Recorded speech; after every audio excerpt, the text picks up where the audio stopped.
tous sensibles aux intérêts de la vie et à la défense de ses droits. Ceci est un message des Amis de la Vie. Bienvenue à toutes et à tous dans votre émission, dans l'émission du jeudi, la lucarne par excellence à des thématiques d'intérêt public. Eh bien, aujourd'hui, nous parlerons des traitements des patients par les agents de santé et aussi de mortalité infantile. Merci de rester donc concentrés parce que c'est midi.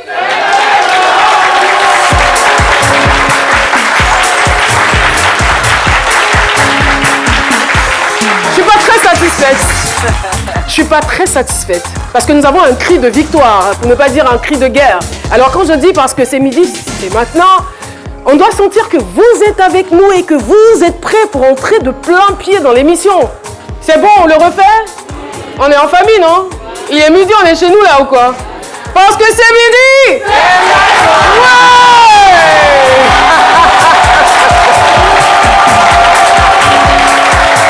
Et oui! C'est vrai que le sujet du jour, il est délicat, il est sensible, mais cela ne nous empêche pas de profiter de ces petits instants, ces moments de bonheur que nous avons à partager ensemble autour de cette table, parce que quelle que soit la gravité du sujet, quelle que soit la gravité de la problématique ou de la thématique, nous trouvons toujours des solutions, et c'est ça le plus important. J'ai le grand bonheur d'avoir avec moi mon équipe du jeudi, composée de Paulus Agathon. Paulus! Bonjour à tous, voilà, comme chaque jeudi, ai-je besoin de dire que je suis ravi de me retrouver en votre compagnie? Si, oui, il faut le dire, il faut qu'on le sache. Non, c'est fait. La répétition étant pédagogique. Voilà. Et puis juste à droite, on a Manuela Pocosi. Salut cher public, bonjour chers téléspectateurs, hello Caro, ravi d'être là comme d'habitude. Et surtout de retrouver l'équipe au complet là, la Ligue des justiciers au complet. Voilà, donc je suis aux anges. N'est-ce pas? Docteur Philo? Ouais, bravo. Quand vous avez comme ça 2 piqûres, Ouais, ça m'inquiète, franchement. Vous avez parlé du secteur sensible, sujet sensible, je dirais très délicat. 2 piqûres ne suffisent pas, mais j'ai même apporté cette chaîne. Oui. Parce que, oui, Guigui, c'est quoi? Quand piqûre ne suffit pas, là, on va l'humer avec ça. Et là, moi, je ne suis pas là pour m'amuser, je ne suis pas là pour rire aujourd'hui. Nous allons attaquer ce secteur-là sensible, très délicat. Je ne veux pas trop toucher les gens. Mais je sais que dans tous les secteurs, il y a des brebis galeuses. Et je ne vais pas rater ces brebis galeuses-là aujourd'hui. Faites-moi confiance, vous serez piqués, mais sachez que c'est pour votre bien. Alors. Franchement, il n'y a pas de cadeau. Merci beaucoup, Docteur Philo. L'irresponsabilité des agents du CHU nous a coûté la vie de nos jumeaux, plus jamais ça. Eh bien, c'est le coup de gueule de notre invité témoin du jour, je dirais plutôt nos invités, puisqu'il n'est pas seul. Moreau, bonjour. Prenez le micro, s'il vous plaît. Ça va? C'est bon. Bonjour. Bonjour. Je pense que le micro, il marche. Voilà, d'accord. Alors, je ne veux pas vous demander si vous allez bien, mais plutôt exprimer notre compassion vis-à-vis de vous, parce que nous savons que vous êtes psychologiquement atteint, vous et votre compagne, par rapport à ce que vous avez vécu. Vous avez perdu vos jumeaux dans des conditions qu'on sait plus ou moins, donc on aura un peu plus de détails aujourd'hui. Alors, votre épouse a voulu se couvrir le visage, voilà, juste... pour des questions de dignité, et nous le respectons. Voilà, beaucoup de courage et bon courage surtout à vous, Monsieur Moreau, et Madame. Merci, merci. Vous avez rencontré des psychologues? Non, pas encore. Pas encore. Je vous conseille vivement de le faire. D'accord. Bon, on espère bien que vous aurez l'accompagnement nécessaire. Et à côté de nous, nous avons le docteur Meïté Djoussoufou. Bonjour docteur. Bonjour Caroline. Vous êtes directeur général du CHU de Cocody, médecin et administrateur des services financiers. C'est cela. En tout cas, c'est un plaisir pour nous de vous avoir sur le plateau de ce midi, parce que c'est pas toujours évident.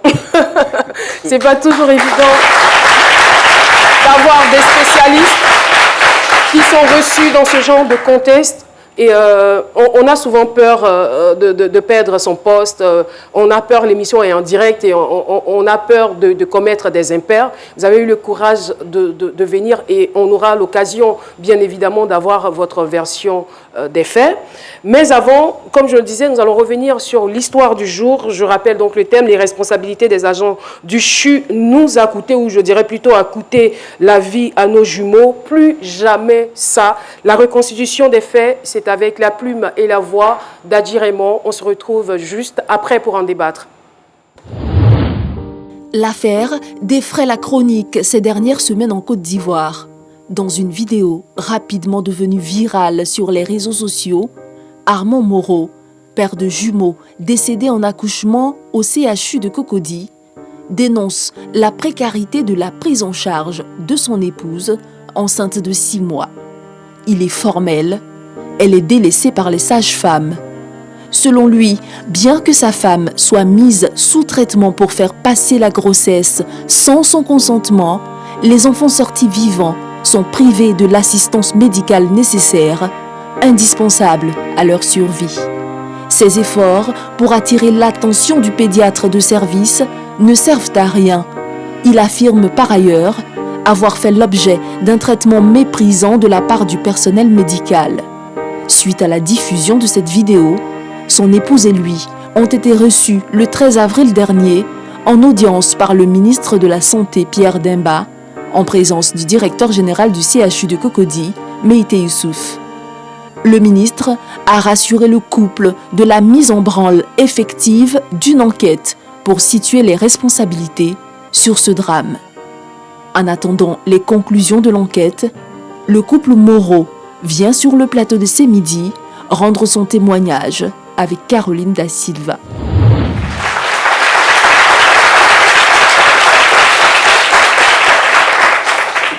Et voilà, donc le couple Moreau est avec nous.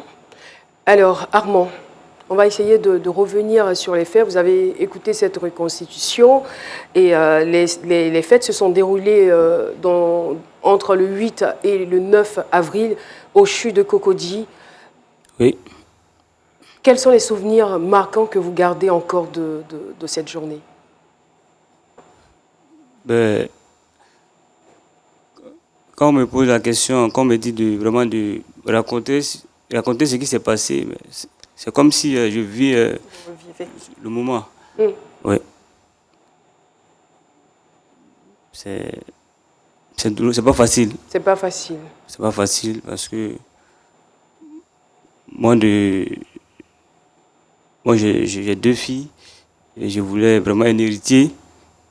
Bon, par la grâce de Dieu, Dieu m'avait donné 2.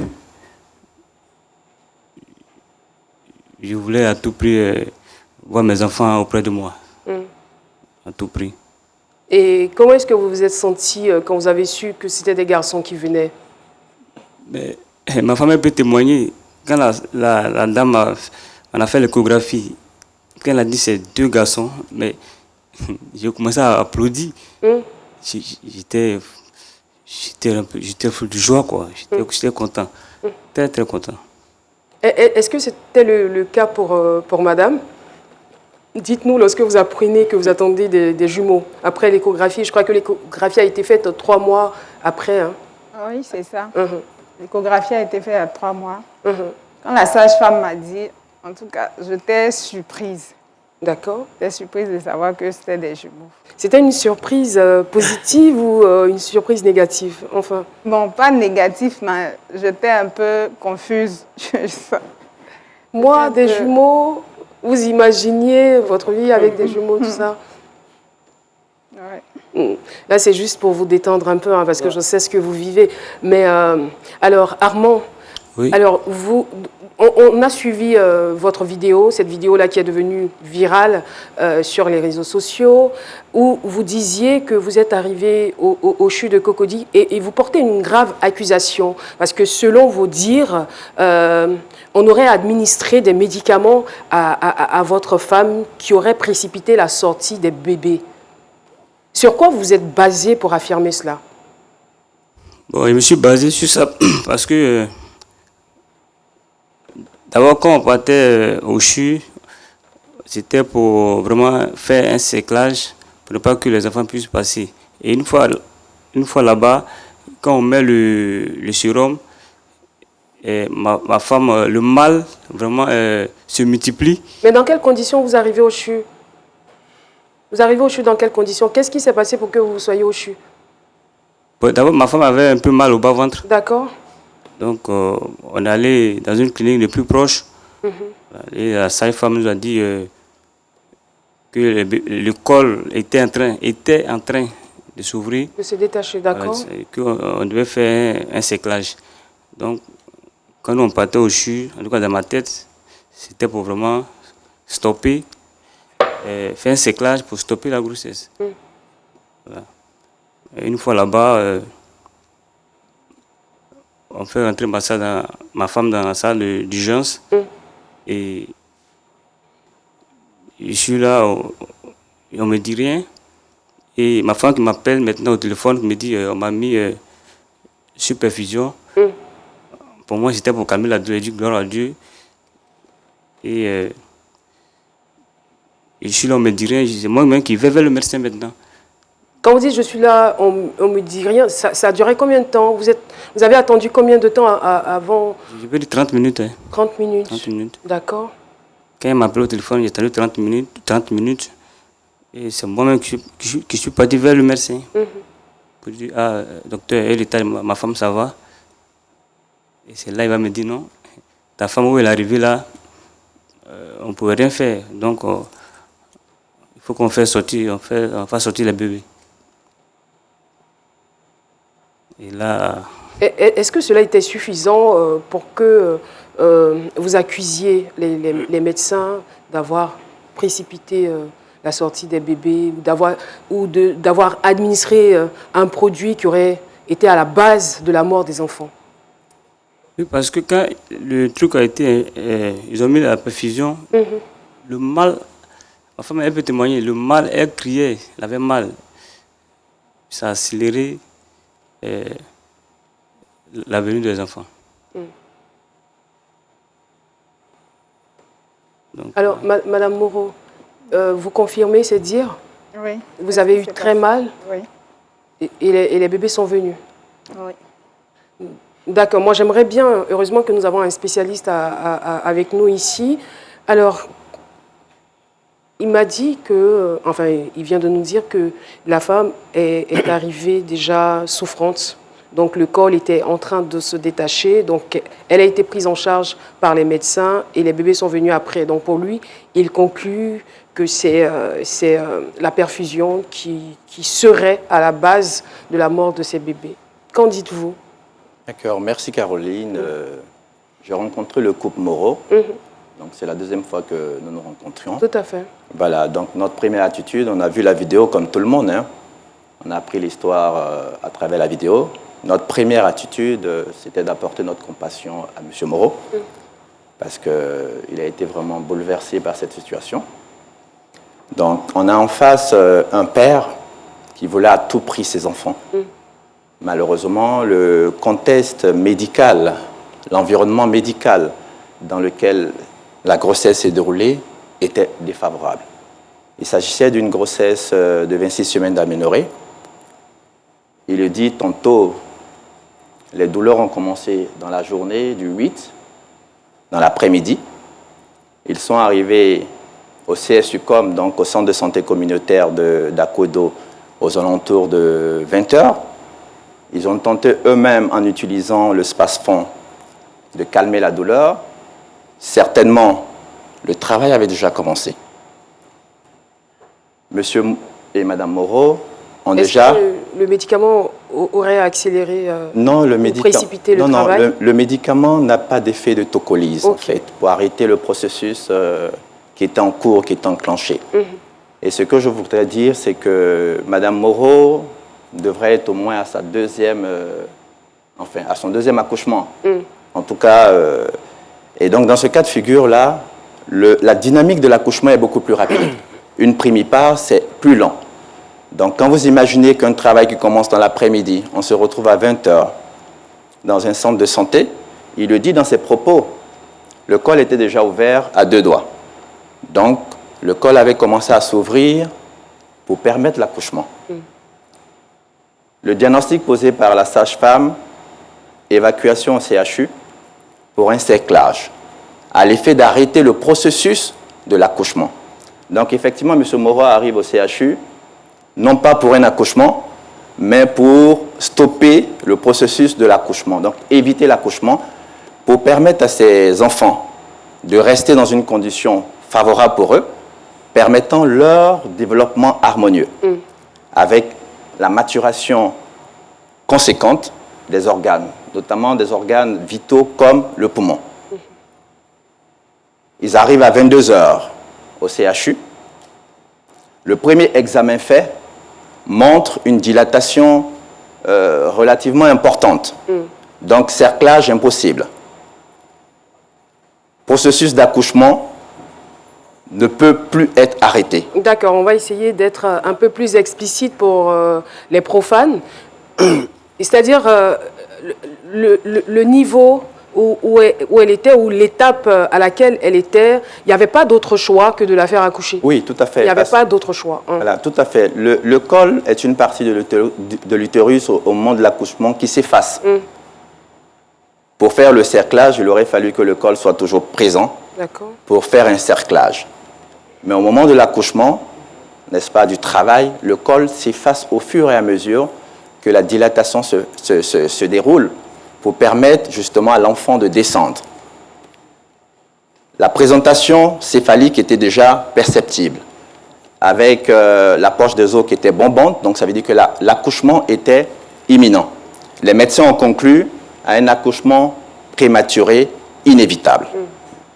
Bien que conscient de l'état de maturation des bébés. Ce diagnostic a été présenté à M. Moreau par le médecin de garde. Et dans sa vidéo, on l'entend tous, M. Moreau a eu du mal à accepter ce diagnostic. Il a eu recours à un ami du corps médical qui a conclu et qui est arrivé à la même conclusion. M. Moreau se disant certainement que le corps médical n'étant pas Dieu, il y aurait des chances pour ses enfants. Donc, il voulait à tout prix ses enfants, malgré le contexte médical défavorable. Oui, Manuela. Docteur Mété, justement, j'avais une question sur ce que vous venez de dire. Est-ce qu'on peut en savoir plus, avec l'accord, bien sûr, du couple Moreau, quant au niveau de maturation, justement, de la grossesse? Généralement, on a parlé de 6 mois, il me semble tout à l'heure, Monsieur Moreau. À partir de combien de semaines, s'il faut parler concrètement, peut-on sauver des enfants? Quelles étaient les chances de survie de ces enfants, en fait? Sauver des enfants, en fait, je voudrais dire, peut-être à partir de combien de semaines, on peut avoir des poumons matures et fonctionnels. Le poumon, déjà à 28 semaines, est formé. D'accord. En fin de 26 semaines d'améliorée, le poumon est en place, mais n'est pas encore fonctionnel. Il faut aux alentours de la 28e semaine pour que le poumon puisse être fonctionnel. D'accord. Voilà. Malheureusement, ce n'était pas le cas des enfants du couple Moreau. Et comme je l'ai dit, notre première attitude a été de joindre le couple Moreau, surtout M. Armand Moreau, lui présenter en fait toute notre compassion et puis essayer de l'accompagner. Parce que je pense que c'est à ce niveau-là que nous aurons pu faire des efforts. Nous aurons l'occasion de revenir là-dessus.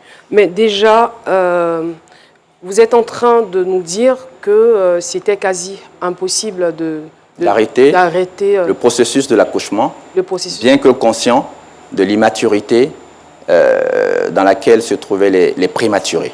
Mais qu'est-ce qui aurait pu être fait concrètement pour sauver ces bébés? Je pense qu'on aurait dû insister sur le volet prévention. Voilà. Grossesse gémellaire, donc grossesse à risque. Un suivi beaucoup plus accru. C'est vrai que j'ai discuté avec M. Moreau, il a dit que le suivi s'est fait de façon conséquente. Ou dans quel niveau, par quel spécialiste. Je ne mets pas en doute. Allez-y. Excusez-moi, je suis vraiment obligée de vous interrompre parce qu'il y a tout le monde qui nous regarde et c'est pas aisé de comprendre, d'avoir accès à votre niveau de langue. Lorsqu'il parle de grossesse gémellaire, il veut parler des personnes, des femmes qui sont enceintes de jumeaux. Voilà, donc quand vous attendez des jumeaux, ce sont des grossesses à risque. Voilà, il y a plus de risques avec des jumeaux qu'avec un seul enfant. Donc pour ce faire, il faut régulièrement avoir des consultations médicales. Voilà, très rapprochées. Voilà, pour prévenir en fait cette situation de prématurité. Il aurait fallu aussi que la décision d'aller à l'hôpital se fasse plus tôt, pour donner la chance justement à arrêter le processus, soit faire une tocolyse, donc arrêter les contractions, pour permettre aux enfants de rester dans des conditions naturelles qui sont les conditions idéales pour ces enfants, pour dépasser au moins la tranche de 28 semaines et approcher le plus possible les 37 semaines qui constituent le terme d'une grossesse. J'ai une connaissance qui a pu conserver ses jumelles à 5 semaines. Ça ne s'est pas fait ici, ça s'est fait en Europe. Est-ce qu'il y avait un déficit de plateau de santé qui était aussi à la base? Bon, non, déficit de plateau, je pense médical, que plateau médical, on peut tous épiloguer là-dessus. La science évolue. Voilà, même en Europe, on a des centres spécialisés justement pour ce genre de cas. Ce n'est pas tous les hôpitaux. Voilà, donc c'est vrai, le plateau technique aurait pu être différent, que l'approche médicale aussi aurait pu être différente. Mais dans le cas de Moreau, malheureusement, on n'était pas dans cette situation. Voilà. Et je peux comprendre en fait les accusations et même le thème de cette émission, irresponsabilité des médecins. C'est son cri, c'est voilà, c'est son selon gueule, hein. voilà, tout à fait le couple Moreau, je comprends aisément. Mais ce que je voudrais dire, le CHU de Cocody, on n'est pas là pour se défendre, mais on est là pour donner la vérité. Le CHU de Cocody, c'est 8000 accouchements par an, 4000 césariennes. Vous arrivez au CHU de Cocody, souvent vous n'avez même pas de place dans nos parkings. On est appelé plus d'une fois pour négocier des places parce qu'il n'y a pas de place. Donc le niveau d'activité est tel que je pense qu'il faut saluer le personnel hospitalier qui travaille nuit et jour pour faire en sorte de donner la vie aux Ivoiriens, de donner la santé aux Ivoiriens. Nous y reviendrons certainement. Alors, Madame Moreau, justement, il a parlé de grossesse à risque. Est-ce que lorsque vous vous êtes rendu compte que vous attendiez des jumeaux, les médecins vous ont demandé de multiplier vos rendez-vous ou de respecter vos rendez-vous médicaux? Bon, les médecins n'ont pas dit ça. Ouais. Mais dès le premier mois, lui-même, il a insisté que j'aille à l'hôpital. Dès le premier mois de la grossesse? Dès le premier mois. Donc, il est très pointueux sur ces détails-là. D'accord. Et quand je suis arrivée, la sage-femme m'a dit que je suis arrivée trop tôt et qu'elle ne pouvait pas me donner la prochaine date de la consultation. D'accord.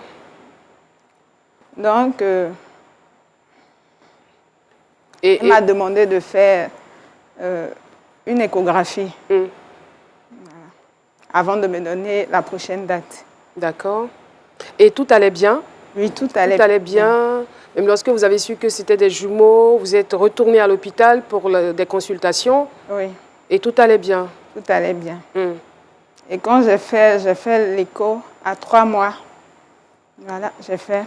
Et puis, bon, oui, j'ai envoyé le résultat. Voilà. Après ça, j'ai continué à suivre mes consultations. Et c'est chaque mois, tous les mois, j'allais aux consultations. Jusqu'à ce que ça arrive. Donc, c'est ce seul jour-là où vous avez eu un malaise que tout a dégénéré? Oui. Et quand vous allez en consultation, qu'est-ce qu'on vous disait? On ne vous disait pas que voilà, il y a des comportements, des attitudes à adopter. On vous disait que la grossesse était normale? Oui. Jusqu'à la dernière consultation? Oui. Et s'il y avait eu un problème, les sages-femmes allaient signifier. Elles ne m'ont rien dit. Forcément, s'il y avait un problème, elles allaient signifier. Et moi, Il n'y avait pas de vous problème. demander, Madame Moreau, sans vous culpabiliser ou vous faire quelques reproches que ce soit, hein, mais Dr Meïté nous expliquait que ce jour-là, bon, ce qui aurait pu éventuellement éviter le drame, mais après ça appartient à Dieu. Ce jour-là, le jour du drame, vous ressentez des douleurs. Vous prenez donc du Spasfon, je crois, c'est ça, pour stopper la douleur. Oui. C'est quand même, puisque le travail a commencé, c'est quand même des douleurs considérables. Il y a ce qu'on appelle les fausses contractions, les contractions de Braxton Hicks qui sont des simulations, mais il y a des vraies contractions. Donc là, vous avez déjà eu une grossesse auparavant, vous ne sentez pas qu'il se passe quelque chose d'un peu plus grave que de simples douleurs? Non, mais ça n'a pas été comme la première fois où j'allais accoucher. Ok. C'était J'avais mal, mais ce n'est pas comme si j'allais aller à un accouchement. D'accord. Et quand j'ai mis le médicament, la douleur s'est calmée. D'accord, la douleur s'est calmée dans un premier temps? Oui, la douleur s'est calmée. C'est aux environs de 19 h que ça a repris. Ok, on comprend mieux. Donc c'est pour ça que vous arrivez aussi tard à l'hôpital finalement. Donc la douleur s'est calmée. Alors, Monsieur Moreau, dans votre récit, il y a eu plusieurs aspects. Hein. C'est vrai que vous avez porté des accusations et on a eu un éclairage avec le savoir de notre spécialiste sur le plateau ici. Mais au-delà de cela, je veux dire que vous avez mis un point sur quelque chose de réel, l'accueil dans les hôpitaux, le traitement de ces agents-là vis-à-vis des patients. Parce que vous nous avez dit qu'une sage-femme vous aurait, ou une fille de salle vous aurait rabroué, et ça s'est répété lorsque vous avez cherché à rencontrer le pédiatre. Vous pouvez revenir sur les faits, s'il vous plaît? D'accord. Pour en arriver là, d'abord, je vais clarifier une chose. D'abord, l'accueil, quand on est arrivé au CHU, là, il n'y avait pas de chaise roulante. Ma femme avait mal. Il n'y avait pas de chaise roulante, pas de personnel autour de nous. Et c'est moi qui tenais ma femme jusqu'en salle d'urgence. Voilà. Et le premier bébé, mon premier bébé est venu au monde devant moi. Devant moi. Il n'y avait pas de sage-femme dans la salle. Il a coupé ma femme dans les toilettes et c'est là que le premier bébé est sorti. Il n'y avait pas de sage-femme. Et après, on transfère le bébé en salle d'accouchement. Et il demande à la sage-femme, c'est comme elle me dit, elle essaie de joindre le pédiatre, il ne décroche pas. Et lui dit là, on fait comme elle dit, elle ne sait pas. Je lui dis, mais mes enfants sont. C'est les prématurés. Tu vas me dire que tu ne sais pas. Moi aussi, je ne peux pas attendre. C'est là que je me suis renseigné auprès d'un vigile qui m'a dit de monter au 5e. C'est là que je suis parti au 5e. Il a laissé l'ascenseur parce que là, il n'y a plus l'escalier. Voilà. Et arrivé là-bas, c'est là le pédiatre qui est trouvé là-bas, il m'a dit, je ne devais pas monter là-bas. Je ne devais pas monter. Je ne savais pas. On m'a dit qu'on vous appelle, vous ne décrochez pas. Elle m'a dit, est-ce qu'on vous a dit que je suis en haut, je suis en train de m'amuser? J'ai dit, là, je ne sais pas, mais là, on me dit, c'est vous qui devez examiner mes enfants pour les mettre sur oxygène avec couveuse. Et là, il n'était pas content. Mais quand même, il est descendu avec moi. Il n'était pas content, il bavardait. Et quand on est arrivé devant la salle d'accouchement, il m'a dit d'attendre. C'est ce qu'il a fait. Et après, la sage-femme qui a fait coucher mes bébés là, est rentrée dans la salle là-bas. Et puis, quelques minutes après, elle est sortie. Et puis, elle m'a demandé si je suis monté. J'ai dit oui. Que vous m'avez dit que vous essayez d'appeler le pédiatre, ne décroche pas. Moi, je ne pouvais pas attendre. Je suis monté. Que le problème, c'est quoi? C'est sauver mes enfants bien. C'est pourquoi je suis monté. C'est là qu'elle me dit, ton enfant, il y a... C'est pas sur ce ton-là hein, que vous avez décrit les faits dans la vidéo. C'était plutôt oui. Farouche. Elle me dit, ton enfant, d'ailleurs, il y a un qui est mort. Il faut attendre, le deuxième va mourir, vous allez partir avec lui. C'est quand même choquant, docteur. Non, mais C'est quand même choquant. On vous donnera, vous allez tout à l'heure intervenir là-dessus, sur l'accueil, sur le traitement qu'il a subi. Nous allons marquer une pause difficile à digérer tout ce qu'on entend. On revient pour la suite de cette émission. Passez des moments exceptionnels toute la semaine avec C'est Midi. Depuis toi face, tout se rattrape demain. Et c'est dans le travail que tu vas réussir ton savoir. Lundi, c'est inédit. Des invités font des surprises à leurs proches en direct sur le plateau. Mardi, émotion. Des confidences, des témoignages émouvants, vos histoires de vie. Mercredi, jour de chronique. Faites le plein des cultures et découvrez des invités inspirants et modèles de notre société. Jeudi, le grand déballage. Des sujets de société qui vous interpellent avec la présence d'experts pour vous éclairer. Vendredi, c'est la grande finale. Le show pour célébrer les personnalités nationales et internationales. Hommage exceptionnel. À 12h, retrouvez C'est Midi avec Jean-Michel Aunin du lundi au mercredi et Caroline Da Silva jeudi et vendredi sur RTI 1. Nous sommes de retour sur le plateau de C'est Midi pour la deuxième partie de cette émission avec pour thème l'irresponsabilité des agents du CHU nous a coûté la vie ou a coûté la vie à nos jumeaux, plus jamais ça. Eh bien, nous sommes sur ce plateau pour en parler et nous recevons le couple Moreau. Armand, nous revenons à vous. Vous étiez en train de parler lorsqu'il y a eu la pub, juste avant, c'était vous justement. Oui. Et après, nous avons donné la parole. Vous nous avez parlé du mauvais accueil des agents de santé. Ah, ils ont le dos assez large quand même. Moi, je ne veux pas justifier, mais je me pose quand même des questions, hein, docteur, par rapport à ce que vous devez vivre aujourd'hui au niveau du CHU de Cocody. On a le CHU de Yopougon qui est fermé, le CHU de Trècheville qui ne fonctionne pas à 100%, le CHU d'Angré qui est en plein rodage. Comment est-ce que vous faites pour accueillir, pour recevoir ce flot et ce flux de personnes? Merci, Madame Da Silva. J'avoue que le personnel de santé au niveau du CHU de Cocody travaille sous pression. Voilà, mais je l'ai dit tantôt, ils sont à la tâche et toutes les actions ne sont pas parfaites. Si ce que M. Moreau nous a présenté dans sa vidéo et cette matinée est avéré, je pense que c'est inacceptable. Voilà. Même s'il y a de la pression, je l'ai dit tantôt, la prise en charge d'un patient doit être holistique, globale. Elle est d'abord physique, mais aussi elle est psychologique. Je peux comprendre que la réalité de nos hôpitaux, quand vous avez 50 entrées par jour, une étude a révélé que chaque patient est accompagné par 5 ou 6 personnes. Ces 5 ou 6 personnes veulent au même titre et au même moment l'information et la communication. Je peux comprendre que cela puisse être très difficile pour nos soignants. Cela étant dit, une enquête est en cours parce que ce sont des attitudes qui sont inacceptables. Et lorsque nous aurons les résultats, ce matin même avant de venir, les inspecteurs de la santé commis par M. le ministre de la Santé et de l'Hygiène publique et de la couverture maladie universelle sont dans nos locaux pour interroger l'ensemble des acteurs. L'enquête a déjà commencé, l'enquête se poursuit. Lorsque les responsabilités seront identifiées, situées, je pense que des mesures seront prises pour permettre, comme le couple Moreau l'espère, que ce genre de situation ne se répète plus dans nos hôpitaux. Voilà, donc la réalité est là, pression certes, mais nous avons obligation de faire en sorte de prendre en charge les patients de façon holistique, surtout avec une qualité de l'accueil. L'accueil est fondamental. Voilà. C'est vrai, on le dit, l'accueil est fondamental et rien ne justifie le fait qu'on ne porte pas assistance à une vie en détresse. Donc, quel que soit le nombre de personnes que vous recevez par jour dans les hôpitaux, vous avez le devoir de bien les traiter, de bien les accueillir. Peut-être qu'il aurait eu à supporter le mal.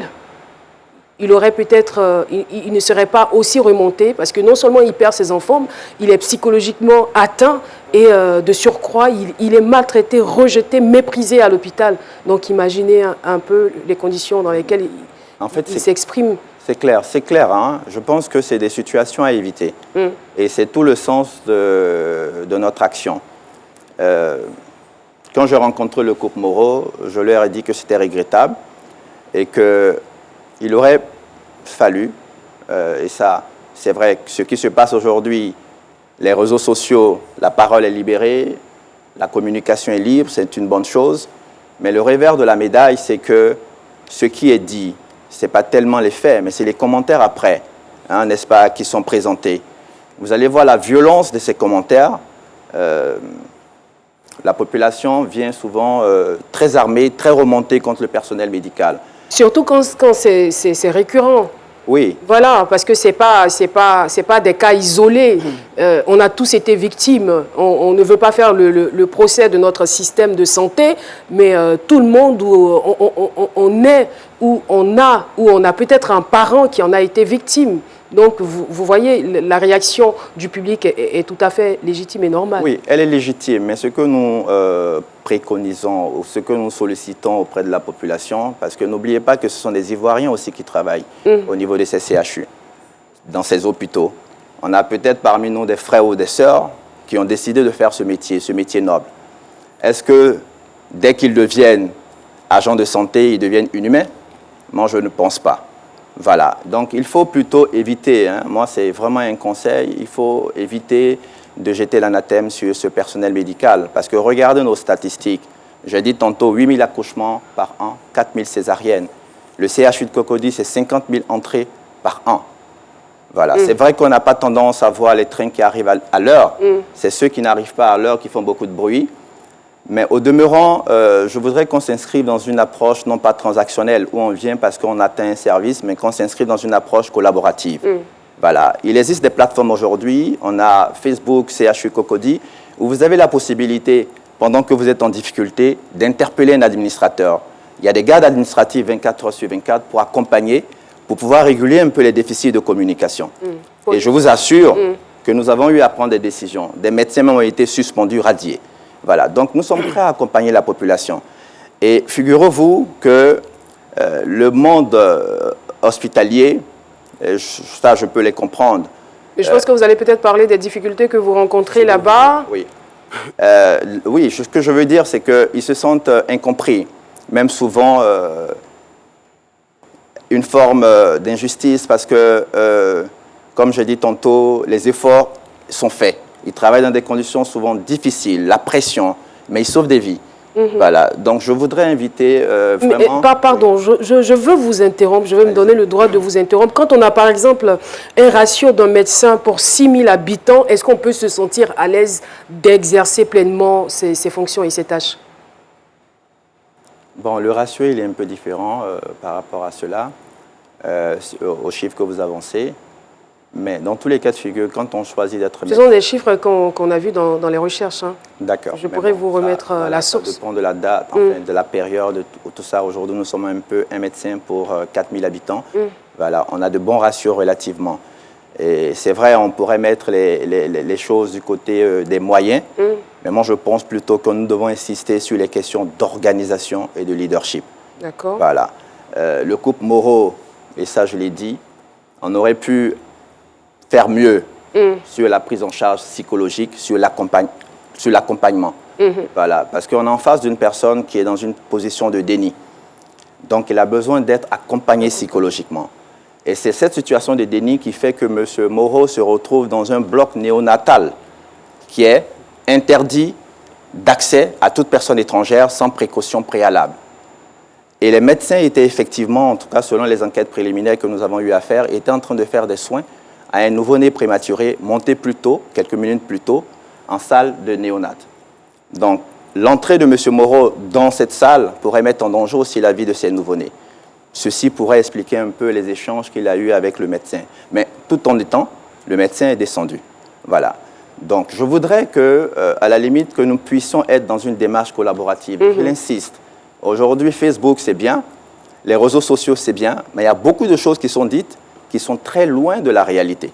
D'accord, il y a vraiment beaucoup de choses à dire dans cette émission, oui, Paulus. Alors Caroline, beaucoup d'éléments de réponse avec M. Meïté, mais tout à l'heure, M. Moreau parlait tantôt de manque d'assistance médicale au point où il a dû se retrouver dans les toilettes pour un accouchement.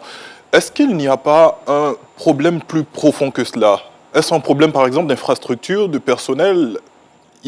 Quel est le véritable problème, en fait?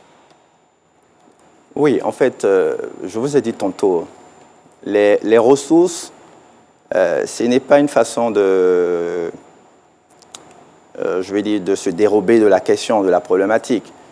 La problématique des moyens est une réalité. Mais ce que je veux dire, on peut faire autrement. On peut faire plus avec le peu que nous avons.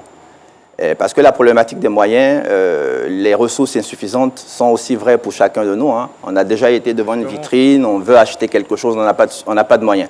Voilà. Mais il est bon de dire que beaucoup d'efforts sont actuellement faits, justement dans le monde de la santé. Et je me plais souvent de dire qu'on n'a jamais autant investi dans la santé durant ces dernières années que pendant les 30 dernières années passées. Voilà. Bon, maintenant... est-ce qu'il faut tout justifier par un manque d'infrastructures et de moyens? Je pense que non.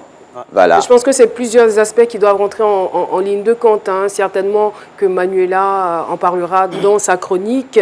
On va partir pour la deuxième coupure pub et juste après la chronique du jeudi avec Manuela. Manuela Fokosi Koulibaly, c'est la chronique du jeudi. Nous rejoignent maintenant le thème du jour est à mi-chemin entre la négligence médicale et la mortalité infantile. On connaît tous les réalités et les difficultés de nos systèmes sanitaires, donc je ne vais pas m'épancher dessus. Et nous allons directement nous tourner vers les chiffres. Alors déjà, il faut savoir qu'en 2019, selon l'ONU, 5,2 millions d'enfants âgés de moins de 5 ans sont morts dans le monde des suites de maladies qui pouvaient être évitées. Chez nous, en Côte d'Ivoire, c'était environ 108 décès pour 1000 naissances vivantes. Et parmi les causes, on retrouve les maladies, dont la pneumonie en tête, les accidents, mais aussi les négligences médicales. Voilà, donc la négligence médicale, les erreurs médicales tuent énormément.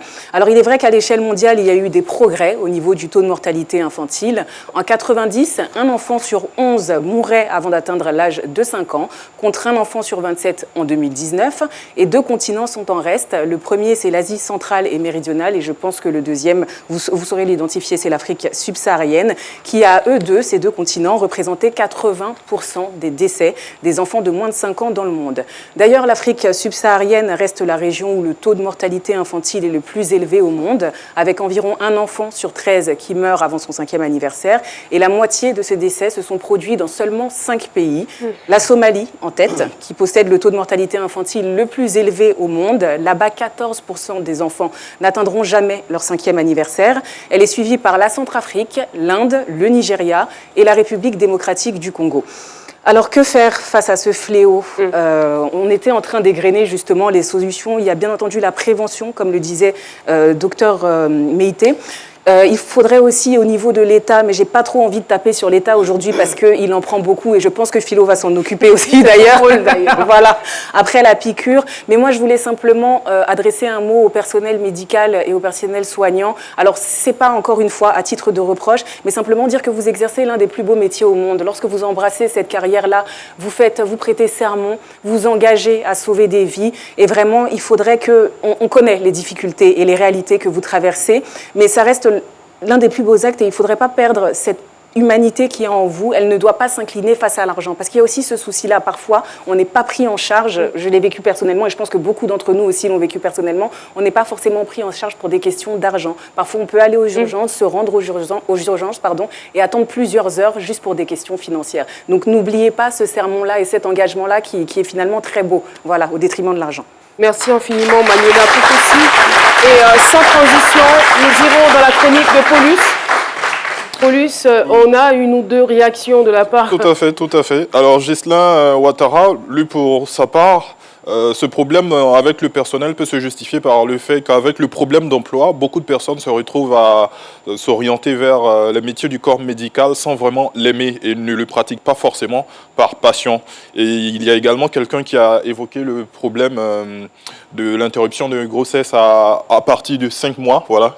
Cela a été réalisé en France et donc elle s'étonne du fait qu'on ne puisse pas faire cela également ici. Je pense qu'on va s'arrêter là. Il y a tellement de messages, mais le temps ne nous permet pas de pouvoir les égrener. D'accord, merci beaucoup. Alors, vous avez eu l'occasion le 13 avril de rencontrer le nouveau ministre de la Santé et docteur Meïté. Qu'est-ce qu'il en ressort? Comment vous êtes senti quand cette rencontre s'est faite? Et qu'est-ce qu'il en ressort? Effectivement, le 13 avril, les 2 personnalités, sont M. Meïté et le ministre Pierre Demba, ont manifesté un sincère regret. Voilà. Ce qui s'est passé en compatissant vraiment à notre douleur. Ça vous a quand même apaisé un tout petit peu? Et le ministre a dit ce qui m'est arrivé, ma femme et moi, ne va plus jamais arriver à un autre Ivoirien. Et là, ça m'a beaucoup vraiment... Ça vous a soulagé. Et qu'est-ce que vous auriez personnellement souhaité que le ministère ou le gouvernement fasse pour vous?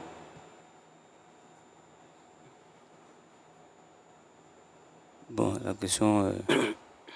puisque dans ma vidéo, j'ai dit que ce que moi, je faisais, ce n'est pas pour un intérêt quelconque? C'est pour que ce qui m'est arrivé là... Ça n'arrive plus. C'est un cri du cœur, c'est ça. Donc, on va dire que vous avez eu gain de cause. Votre voix s'est faite entendre et vous avez eu aussi la promesse du ministre de la Santé qui vous a dit que cela n'arrivera plus jamais. À un autre Ivoirien. À un autre Ivoirien, d'accord. Alors, docteur, qu'est-ce qui sera fait concrètement pour ce couple? Merci Caroline. Je l'ai dit tantôt, une enquête est en cours. Les inspecteurs sont actuellement sur le terrain. Les responsabilités seront situées et je pense que des mesures seront prises. D'accord. Au-delà de cela, j'ai rencontré plus d'une fois le couple Moreau et je prêche toujours cette approche collaborative. Il faut que nous œuvrions ensemble pour faire que nos CHU, nos hôpitaux en général, puissent être, au-delà des questions d'infrastructure, puissent être au moins accueillants. Voilà, nos CHU, nos hôpitaux puissent être accueillants. Et cela peut se faire avec les usagers qui sont là, en mettant en place certains organes qui sont déjà en cours. Je voudrais juste citer 2 organes.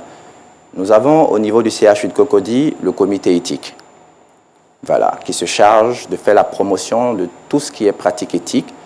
Et 11 valeurs sont, disons, en promotion au niveau de ce comité éthique. Il y aura bientôt, lorsque le cadre réglementaire le permettra, le comité des usagers, pour permettre en sorte que les usagers soient avec nous dans l'élaboration des différents process, à l'effet de les entendre et qu'on puisse mieux se comprendre. Parce que la réalité aujourd'hui, il y a un véritable fossé entre les usagers et le monde hospitalier, donc il faut arriver à réduire cela et tout le monde doit y contribuer. Merci beaucoup. Alors Solange, je ne souhaite pas que vous tombiez malade, mais si jamais un bobo vous conduisait dans un hôpital, est-ce que vous choisirez le CHU de Cocody? C'est trop tôt pour répondre à la question, peut-être? C'est trop tôt quand même. Vous me direz certainement non. Si je peux répondre. D'accord, allez-y. Comme ils ont fait la promesse de changer. Voilà, de changer et mettre d'autres trucs en place. En tout cas, s'il y a eu vraiment ces changements-là, voilà, je pourrais retourner. D'accord, on vous comprend. Philo, la piqûre. Voilà, let's go.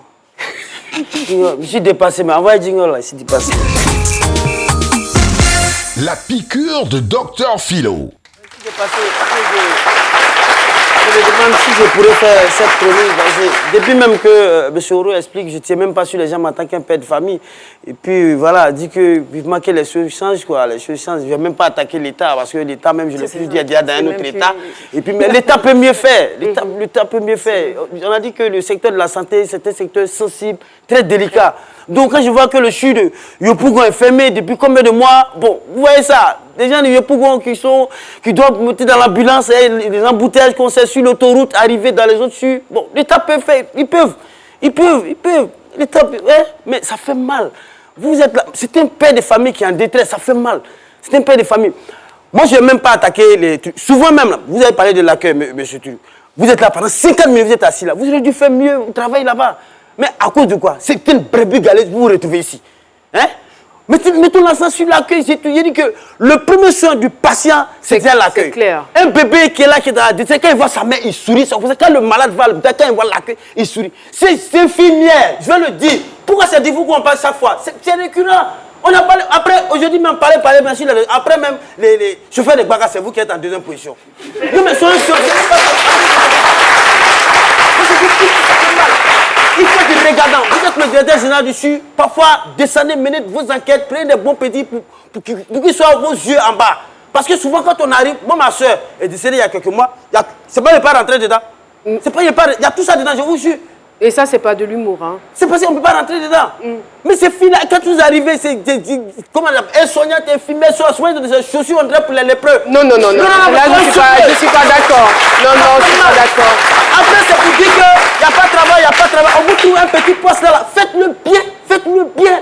Prenez soin, je ne sais pas, parfois on vous oblige à venir au travail. Hein? Oui. Non, mais ça fait considérer la vie humaine. Bon, moi je peux pas. Je sais que vous êtes très révolté en ce moment. Merci beaucoup, Philo. Alors, Dr Meïté, on vous remercie infiniment d'avoir accepté notre invitation. On sait que la tâche n'était pas du tout aisée et nous reconnaissons surtout vos efforts. Hein. Nous avons eu en tant qu'amis de la vie à collaborer avec vous au CHU de Cocody. Nous savons toutes les bonnes idées et toutes les bonnes intentions que vous avez. Nous savons aussi les efforts gouvernementaux qui sont sont mis en place pour l'amélioration des conditions de vie dans nos systèmes sanitaires, mais il y a encore de gros efforts à faire parce que le plus important, ce n'est pas de faire des efforts, mais c'est d'être en perpétuelle croissance et surtout que la population soit satisfaite. Merci infiniment. Merci aussi à vous. Vraiment beaucoup de courage. Essayez tant bien que mal de tourner la page. Faites-vous aider et continuez de croire en notre système sanitaire. On espère que l'amélioration qui a été promise va se faire. Merci beaucoup. Merci aussi au public qui a été là. L'Association des étudiants et élèves du canton Ouar dans la région du Tonkui. Merci de votre présence. Également, grand merci au fan club Semidi. Merci à toutes les équipes qui ont travaillé pour la réalisation et à la réalisation de cette émission. On va se dire au revoir et on se retrouve demain à 12h pour un rendez-vous très très chaud. Bye bye.